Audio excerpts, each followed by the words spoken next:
없고 장신대 신대원을 준비했던 시간이었어요. 근데 이제 제가 그때 너무 연애에 몰두한 나머지 공부를 너무 못했던 거예요. 많이 준비를 못해서 사실은 참 신대원이 그 당시에는 7대1 정도의 경쟁이었고, 지금은 이제 신대원이 그렇게 세지는 않지만 그 당시에 재수는 기본이었거든요.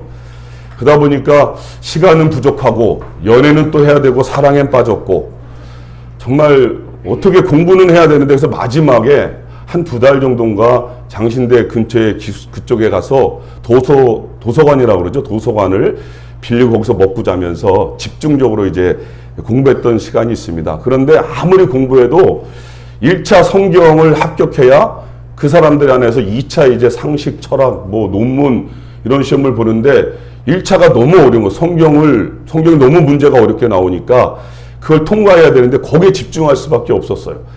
그래서 거기에 모든 걸 다 집중해서 거의 잠을 안 자다시피 하고 준비를 해서 시험을 봤는데 정말 하나님의 은혜로 성경 1차를 통과를 한 거예요. 그런데 이제 그러고 나서 일주일 뒤에 2차를 이제 보는데, 다른 것보다 논문을 봐야 되잖아요. 논문을 써야 되는데 도대체 뭘 준비해야 될 줄을 모르겠는 거예요. 그래서 그때 기도하면서 하나님, 시간은 없고 준비는 못했고 4개의 제목을 뽑았어요. 4개의 제목을 뽑아서 아예 그 답안을 제가 작성을 해놓고 그걸 다 외워버렸습니다. 외워버리고 나서 거기서 나오면 되는 거고 안 나오면 그냥 떨어지는 거고, 이렇게 생각을 하고서 시험 문제를 딱 받아봤는데요. 세상에, 거기서 나왔던 논문의 제목이 하나님의 나라를 쓰는 건데요. 제가 준비한 거였어요. 여러분 놀랍지 않습니까? 그래서 제가 얼마나 마음이 온몸에 소름이 돋았는지, 글씨 하나 안 틀리고 다른 사람들은 그거 쓰느냐고 정말 애를 쓰고 있는데 저는 벌써 다 쓰고 빨간색으로 줄도 딱 긋고 이렇게 하면서 정말 하나님의 은혜로 그 논문을 써서 제가 신대원에 합격하게 됐었거든요. 그때 제가 느꼈던 것이 정말 어렵고 힘든 순간이었는데 하나님께서 들여보내시려고 하니까 주님의 손길로 나를 도우시는구나. 그 많은 문제가 있었을 텐데 어떻게 제가 딱 준비한 그 문제가 나올 수 있었을까? 그러면서 하나님의 손길에 정말 제가 그 온몸에 소름이 돋았고 감격했던 습관이 있습니다. 그래서 제가 결혼을 하게 된 거예요. 그래서 제가 또 하나님께서 선교사로 나가게 됐던 거죠. 여러분 그렇습니다. 오늘 성경을 여러분이 읽으면서 제가 광고 시간에도 말씀드렸지만 오늘 역대상은요 정말 장벽이에요.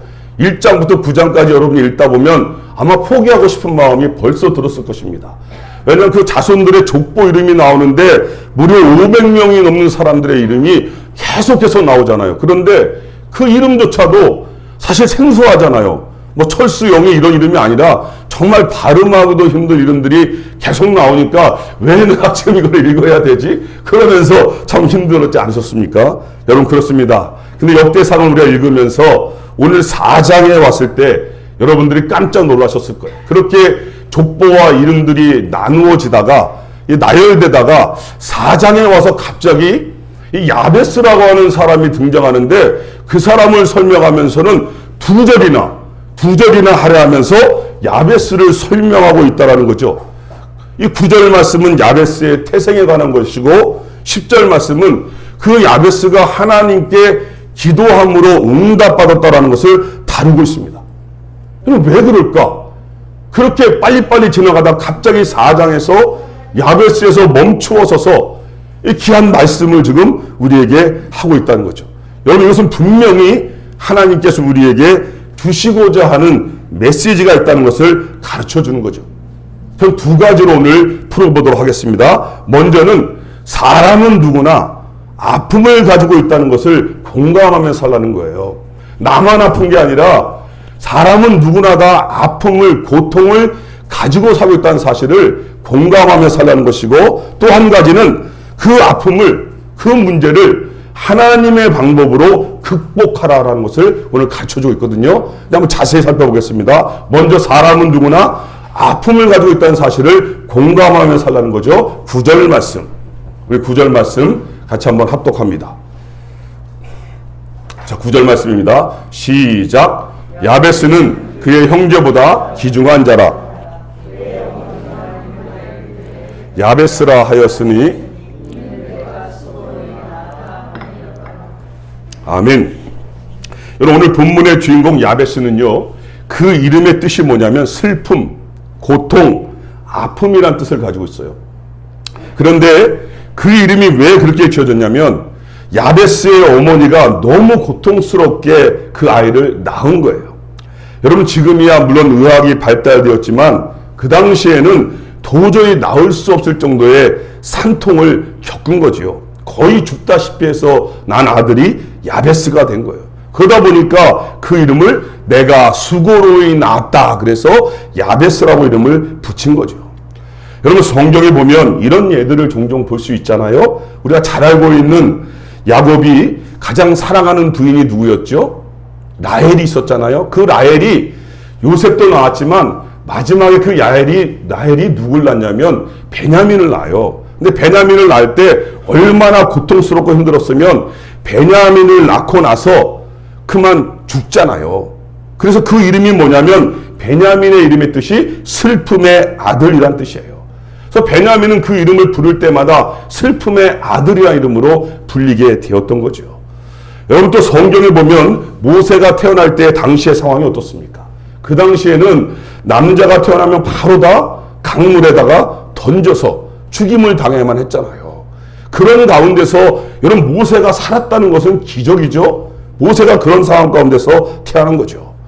여러분, 예수님도 마찬가지 아닌가요? 예수님이 당시에 태어날 때 당시에 헤롯 대왕은 2살 이하의 어린이들을 다 죽이라고 명령을 내렸잖아요. 그래서 예수님께서 그것을 피해서 도망가셨던 거 아닙니까? 여러분, 태어날 때부터 이런 아픔과 고통의 상황 속에서 태어나는 아이들이 있다는 것을 우리에게 보여주고 있죠. 오늘 본문의 주인공 야베스도 그런 사람 가운데 하나였던 것입니다. 여러분, 그 이름을 부를 때 얼마나 가슴이 메입니까? 요즘이야 스스로 계명을 많이 하지만 그 당시에 부모가 지어준 이름을 바꾼다는 것은 상상도 할 수 없는 일이었잖아요. 여러분, 하나님도 어쩌면 이름에 민감하신 분이 아니신가요? 우리가 알다시피 아브라함은 처음부터 아브라함이 아니었어요. 아브라함의 이름은 아브람이었거든요. 그냥 한 히브리 부족의 대표에 불과했던 사람 아브라함을 하나님께서 뭐로 바꿔주십니까? 아브라함으로 바꿔서 단 한 부족의 아버지가 아니라 열국의 아버지로 하나님께서 만들어 주시는 거죠. 여러분, 그뿐이 아니죠. 야곱. 이 야곱의 뜻은 속이는 자, 빼앗는 자, 그런 뜻을 가지고 있잖아요. 그런 이름에서 야곱의 이름을 하나님이 뭘로 바꿔주십니까? 이스라엘. 하나님이 다스리는 자라는 이름으로 하나님께서 야곱의 이름도 바꿔주시죠. 여러분, 우리 예수님도 보시면 우리가 시몬이란 베드로 이름 알잖아요. 그죠? 시몬. 그 시몬이라는 이름을 뭘로 바꿔주십니까? 베드로. 반석이라는 이름으로 또 바꾸어 주시잖아요. 여러분, 결국 우리의 이름, 그럼 우리들의 이름도 주님께서 뭐로 바꿔주셨습니까? 예수님을 믿는 순간부터 우리의 이름은 이제는 성도가 된 줄로 믿습니다. 그래서 우리가 성도예요. 마치 교회에서는 성도, 집사, 권사, 장로, 계급으로 성도를 가장 낮게 보는데 그게 아니라 우리의 모두의 이름이 뭐라고요? 성도예요. 예수님을 믿는 순간에 우리는 하나님께서 성도란 이름을 주신 거죠. 그래서 성경의 마지막 책인 요한계시록에 보면 그리스도인들을 대표하여 성도라는 이름으로 표현하는 것을 볼 수가 있는 것이죠. 여러분, 그만큼 이름이 중요하다는 거 아니에요? 특별히 성경 당시의 이름은 그 사람을 나타낸다고도 볼 수가 있는 거죠. 만약에 여러분의 이름이 가짜다 또는 멍청이다라고 해보세요. 그럼 사람들이 여러분의 이름을 부를 때마다 가짜야 놀자, 멍청이야 함께 가자, 이러면 여러분 그 이름을 들을 때 기쁘시겠어요? 아니잖아요. 여러분, 지금 야베스를 보면 바로 그런 거예요. 우리는 그 뜻을 잘 모르니까 그 이름이 확 와닿지 않지만 그는 사실 어렸을 때부터 야 슬픔아, 야 고통아, 그렇게 들으면서 자란 거예요. 자기를 부르는 사람들이 야 슬픔아, 야 고통아, 이렇게 부른다니까요. 그 아이의 인격 형성에 그런 것들이 얼마나 많은 영향을 미쳤을지 불을 보듯 뻔한 게 아니겠습니까? 여러분, 그런데 이것은 단순히 야베스 한 사람에게 포커스를 맞추기 위해서 기록한 성경이 아니잖아요. 여러분, 결국 오늘 야베스라는 이름은 이 시대를 살아가는 우리 그리스도인들의 대표자로 그럼 기록되어 있다는 것을 가르쳐 주는 거예요. 성경에 나오는 인물은 그 사람 하나로 끝나는 게 아니라 그 사람을 통하여 이 시대 그리스도인으로 살아가는 우리 모두를 대표하는 것이다라고 보시면 정확히 맞을 것입니다. 그런 의미에서 우리는 제각기 다른 형태의 아픔과 또 고통과 슬픔을 가지고 살아간다는 것을 보여주시는 거죠. 여러분, 그것이 육체적인 것이든 또는 정신적인 것이든 환경으로 인하여 생긴 것이든 누구도 그런 것에서 자유로울 사람은 아무도 없다는 것을 뜻하는 것이죠. 정말이지 겉으로 보기에는 다 아무 일 없는 것처럼 웃고 있는 것 같지만 이 속으로는 말 못할 상황과 아픔들을 겪으면서 하나씩은 그것을 다 가지고 있다는 사실을 깨닫게 하시는 것입니다. 그러니까 여러분, 나만 힘들다고 나만 고통스럽다고 생각하지 마시고 그럴수록 내 주위를 돌아보는 공감 능력을 키우는 것이 얼마나 중요한지를 이 말씀이 가르쳐 주는 거예요. 여러분, 그런데 중요한 것은 우리가 살면 살수록 그 고통과 아픔들이 제거되기보다는 끊임없이 또 다른 모습으로 우리에게 찾아온다는 사실이죠. 그 속에서 우리는 때로는 좌절하기도 하고 또 절망하기도 하고 심지어 원망하기도 하고 때로는 도망치기도 하고 한탄하며 갈팡질팡하며 사는 것이 사실은 우리들의 현 주소임을 인정하라는 것입니다. 여러분, 그런 의미에서 한번 옆에 분들 다시 한번 보시면서 이렇게 인사하면 어떨까요? 힘내세요. 예, 그 고통과 아픔을 우리는 잘 모르지만 누구나 다 가지고 있다니까요. 그러니까 우리가 한번 격려의 음성으로 다시 한번 말씀해 주시죠. 앞뒤를 보시면서 힘내세요. 힘내세요. 예, 힘내시기 바랍니다. 우리가 있잖아요. 그죠? 우리가 있잖아요. 여러분, 21세기 최고의 트렌드 전문가죠. 페이스 파콘이 처음으로 사용한 단어가 뭐냐면 누에고치화라는 단어를 사용했어요. 누에고치화. 그것은 사람들이 그런 방식으로 문제를 해결해 나간다라는 거죠. 그 누에고치화란 사람들과 부대끼면서 이 세상에 살다 보니까 자꾸만 사람들과 부대끼다가 지쳐버린 거예요. 이제는 너무 지쳐버려갖고 이제는 그래서 자기 자신만의 아니면 가족만의 안락한 보금자리로 들어가 숨더라는 거예요. 누에고치처럼 보호막 안에서 이제는 칩거하려는 현상들이 계속해서 발생하고 있다는 거죠. 그래서 집에다가 영화관 같은 텔레비전 커다란 걸 장만해 놓고 그 집에 틀어박혀서 살려고 작정하는 사람들이 점점 많아져 간다는 거예요. 정말 북적북적대는 세상에서 벗어나서 이제는 가족들하고만 자기 자신하고만 오붓하게 살고 싶은 현상이 점점 일어나고 있다는 것이죠. 여러분, 그런데 중요한 것은 이것이에요. 그러면 우리 속에 있던 공허함, 그런 아픔들이 채워지고 아픔과 고통의 문제들이 그러면 좀 해결될 줄 알았는데 사실은 그렇게 안 되더라는 거죠. 그 순간만 잠깐이라는 거예요. 근본적인 문제가 해결되지 않는다는 것을 깨닫게 되는 것입니다. 여러분, 오늘 야베스는 바로 그런 인물 아닙니까?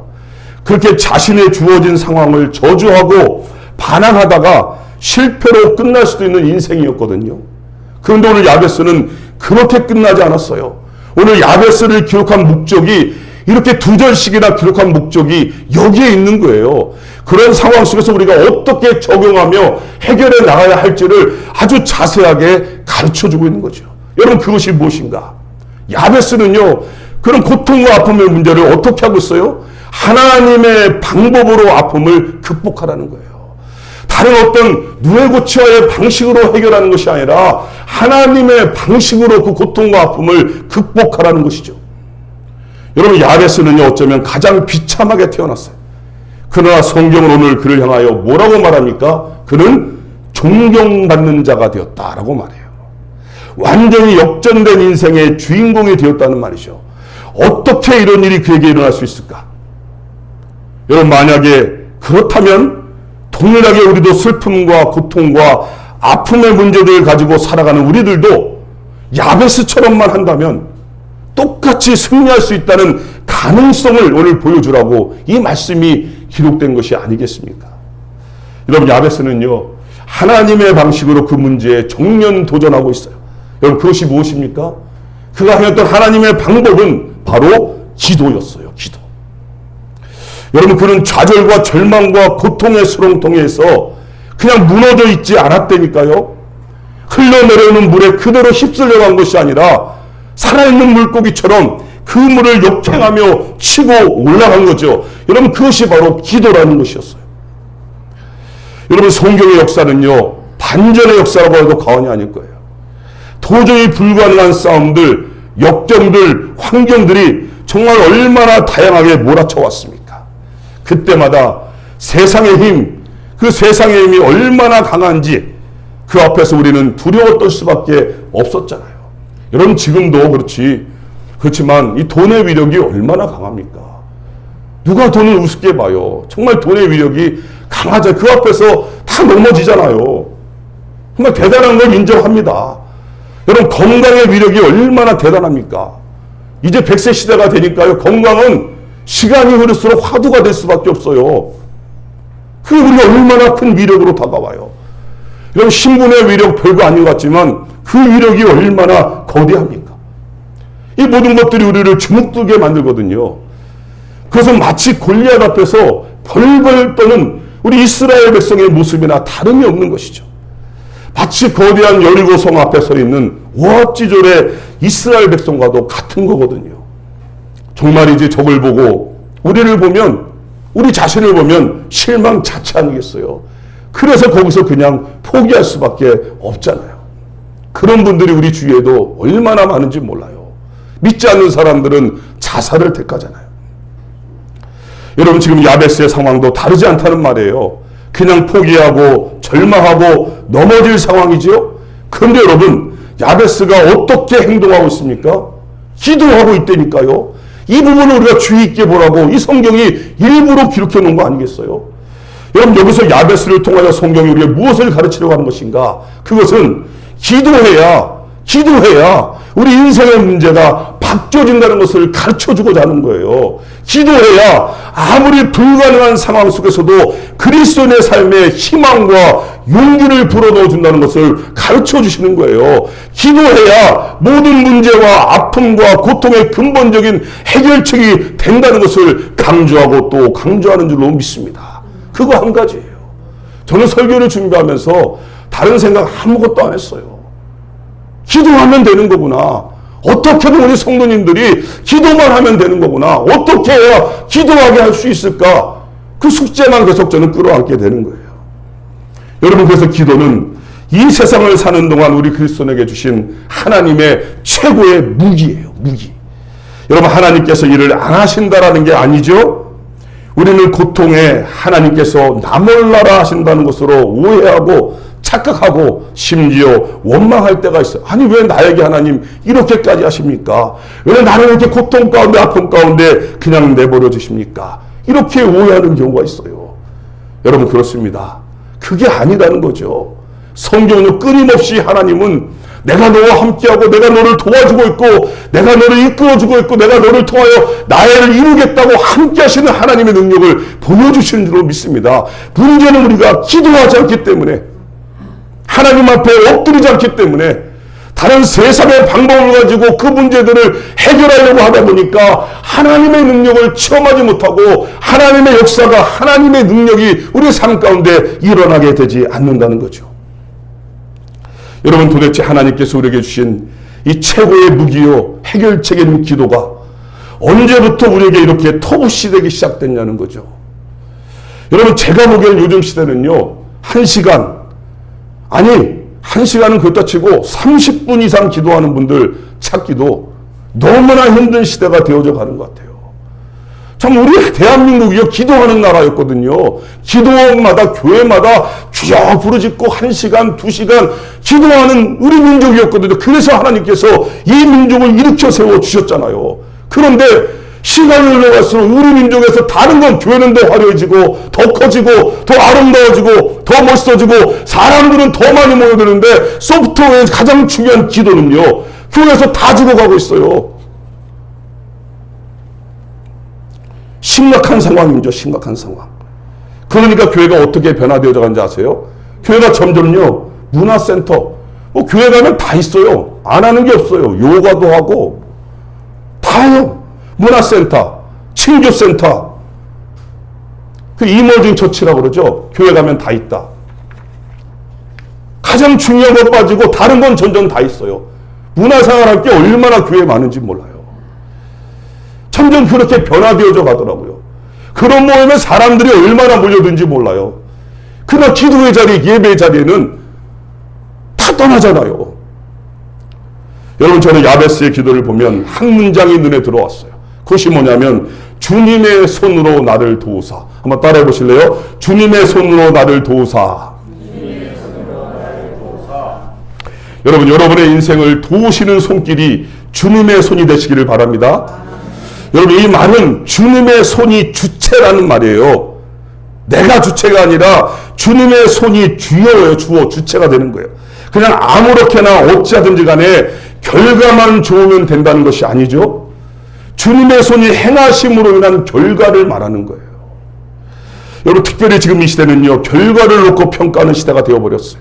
그래서 결과지향주의다, 실적지향주의다, 업적지향주의다라고 치닫고 있어요. 선교지도 마찬가지였어요.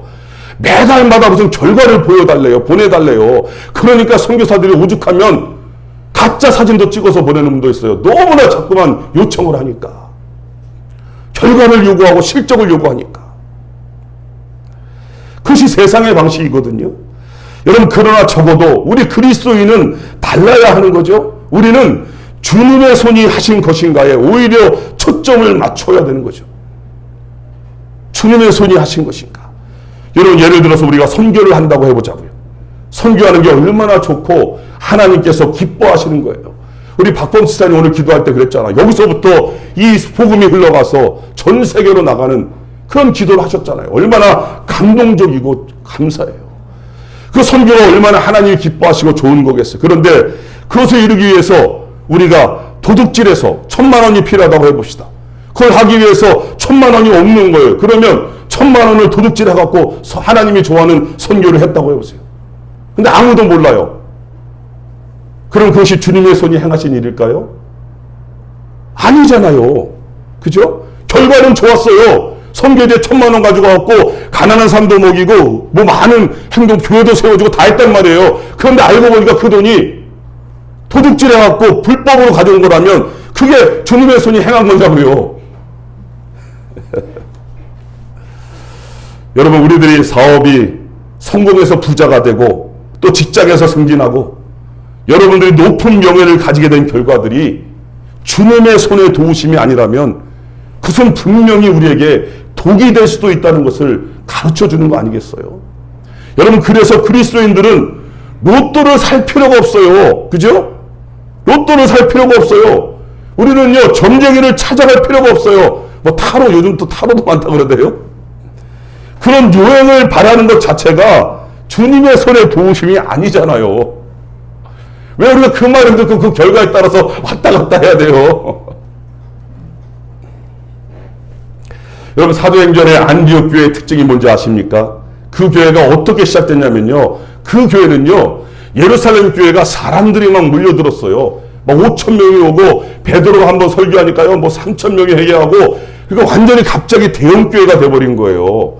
그러니까 서로 막 너무 기뻐갖고 우리처럼 만나면 또 보고 싶고 흩어지면 예배하고 그랬는데 너무 자기들끼리만 좋아하고 뭉쳐있다 보니까 이제 하나님께서 그를 흩으시게 한 방법으로 박해라는 방법을 쓰신 거예요. 그래서 그들이 박해를 하니까 다 잡아다 오게 가두니까 그 예루살렘을 떠나서 흩어지기 시작한 겁니다.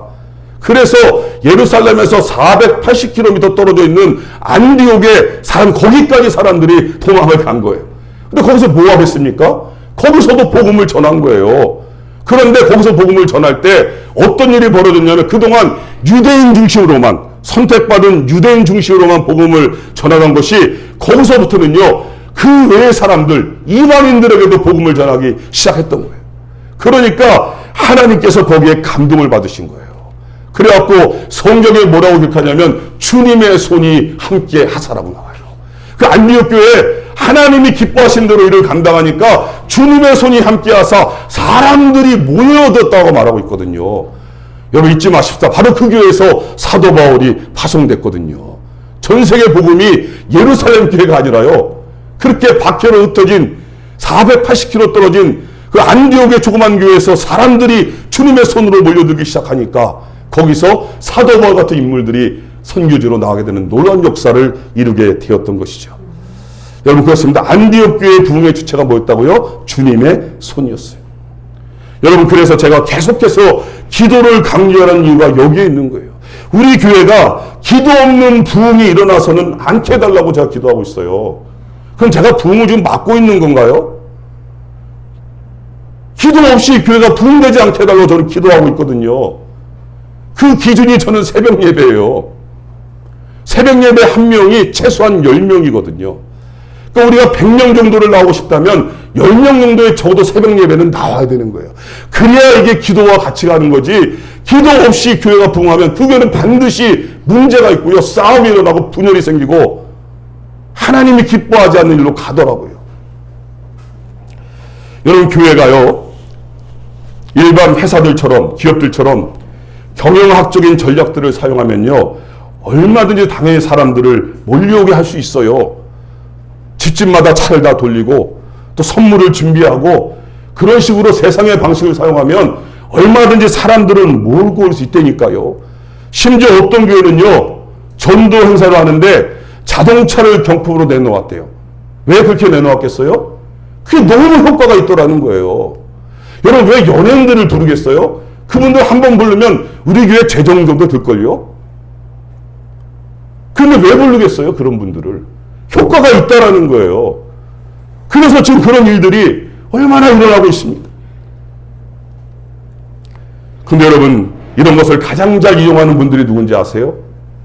이단들입니다. 이단들. 그래서 이단교회는요, 수많은 사람들이 그래서 몰려드는 거예요. 그리고 그들이 뭐라고 말하는지 알아요? 이렇게 사람이 많이 모이는 것은 하나님께서 하신 것이다. 거짓으로 다 동원해 놓고 나서 사람이 많은 결과만 보여주면서 누가 했다고요? 하나님이 했다고 거짓말하는 거예요. 여러분, 속지 마십시다. 주님의 손이 함께함으로 이루어지지 않는 것은 가짜의 확률이 매우 높고요. 아니, 가짜예요, 사실은. 그러나 주님의 손이 함께하심은 때로는요, 우리가 원치 않는 다른 결과로 나타날 수도 있어요. 주님의 손이 함께하시면요, 오히려 망할 수도 있는 거예요. 교회가 문을 닫을 수도 있다니까요. 여러분, 성경의 인물들은 그럼에도 불구하고 끝까지 주님의 손을 붙잡았고 그것이 그들의 삶을 지탱케 하는 힘이 된 줄로 믿습니다. 내가 망하고 뭐 결과가 중요한 게 주님의 손만 붙잡고 가면 되는 거예요. 그러면 결국 하나님께서 역사하신다는 것이죠. 여러분, 2014년인가요? 우리나라에 와서 공연했었죠. 세계 3대 테너 중에 한 사람, 호세 카레라스. 그가 1970년 데뷔 후에 국제대회를 누비면서 세계 최정상급 테너로 인정을 받았어요. 그런데 그에게 참 고통과 아픔이 그 이후에 찾아오게 되었다는 거죠. 성악가로서 그의 명성이 최고조에 달았던 1987년, 그의 나이가 41세 되던 해 7월, 그는 유명한 오페라 라보엠에서 주인공 역을 맡아서 한참 신나게 연습을 하던 중에 그만 갑자기 쓰러져서 병원으로 실려가게 되었다는 거예요. 그 충격적이게도 병명이 급성 림프성 백혈병이라는 거예요. 백혈병이요. 야, 이제 꼼짝없이 끝나는구나. 나는 죽었구나. 그 생각이 들더라는 거죠. 그러면서 그가 기도하는 가운데 동시에 이런 게 떠올랐다는 거예요. 히스기야 왕의 이야기가 떠올랐다는 거예요. 하필 기도하는데 히스기야 왕의 이야기가 떠올랐다는 거예요. 그래서 히스기야 왕이 하나님 앞에 기도할 때, 죽을 병에 걸려서 기도할 때 지난주에 봤잖아요. 하나님께서 15년이나 그의 생명을 연장시켜 주셨잖아요. 그게 갑자기 자기에게 떠올랐다는 거예요. 그래서 하나님 앞에 메어달리기 시작했다는 거죠. 하나님, 저에게 생명을 조금만 연장시켜 주시면, 저에게 생명을 조금만 연장시켜 주신다면 저의 남은 생에는 하나님의 영광을 위해 살겠습니다. 그렇게 간절하게 기도했다는 거죠. 여러분, 그는 그렇게 기도하며 강인한 정신력으로 투병 생활을 하기 시작합니다. 머리카락이 다 빠지고 손톱과 발톱이 떨어져 나가죠. 그럼에도 찬송과 기도를 멈추지 않았다는 거예요.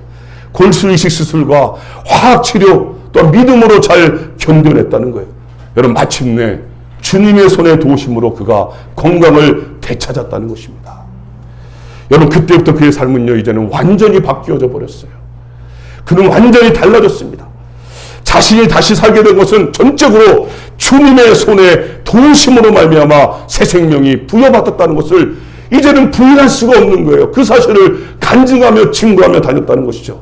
여러분, 그래서 그는요, 자신의 전 재산을 팔아서 바르셀로나의 호세 카레라스 백혈병 재단을 세워서 자기처럼 고통당하는 백혈병 환자들을 돌보기 시작하고, 또 공연을 하면서 얻은 수익금 중에서 지쳐하고 힘들어하는 또 환자들을 돌보면서 그의 남은 삶을 그렇게 약속한 대로 하나님의 영광을 위하여 살았다는 것을 보여주고 있습니다. 여러분, 이제 말씀을 맺어보죠. 야베스도 그랬고 호세 카레라스도 그렇고, 주님의 손이 함께한 사람, 주님의 손이 주체가 되도록 기도한 사람들은 반드시 그 삶이 변화되어지게 되어 있다는 것이요, 변할 수밖에 없는 거죠. 여러분, 오늘 야베스는 우리에게 도전하고 있지 않습니까? 혹시 여러분 가운데 고통이 있으십니까? 아픔이 있으십니까? 희망을 잃어버리셨습니까? 도망가고 싶으십니까? 아니면 죽고 싶을 정도로 괴롭습니까? 여러분, 한번 주님의 손이 주체가 되도록 기도 한번 해보지 않겠습니까? 그 하나님 이름 한번 부르고 하나님 붙잡아보지 않으시겠습니까? 주님의 손길에 여러분의 인생을, 그 문제들을 기도로서 던져버리시기를 바랍니다. 그러할 때 우리의 삶에도 주님의 손에 도우신 역사, 그 역사가 일어나서 우리의 삶 가운데 주님의 손길을 통하여 하나님의 영광을 드러내는 우리 모두가 되시기를 주님의 이름으로 축복합니다. 기도하시겠습니다. 하나님, 우리의 삶에 끊임없이 찾아오는 그 문제와 고통과 그 아픔들의 현실에서 내가 어떻게 반응하며 살아왔는지, 오늘 야베스의 이 기도를 통하여서 하나님, 오늘 말씀을 통하여 다시 한번 돌아보며 회개합니다. 아버지,